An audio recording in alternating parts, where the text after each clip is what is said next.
ধর্ম যার যার রাষ্ট্র সবার হওয়া উচিত, যে কারণে প্রধানমন্ত্রী তারেক রহমান বলেছেন সবার আগে বাংলাদেশ। এমন মন্তব্য করেছেন বিএনপির কেন্দ্রীয় কমিটির ভাইস চেয়ারম্যান ও নোয়াখালী ৩ আসনের সংসদ সদস্য বরকতুল্লাহ বুলু।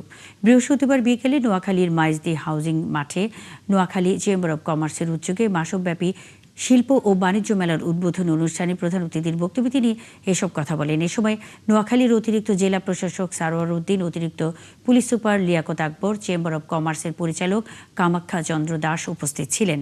পরে প্রধান অতিথি মেলার বিভিন্ন স্টল পরিদর্শন করেন। জিয়াউর রহমানের মতো তারেক রহমানও বাংলাদেশকে এগিয়ে নিয়ে যাবেন। শহীদ প্রেসিডেন্ট জিয়াউর রহমান একজন সৎ রাষ্ট্রপতি ছিলেন, শতাব্দীর শ্রেষ্ঠ রাষ্ট্রনায়ক ছিলেন, এটা কেউ অস্বীকার করে না।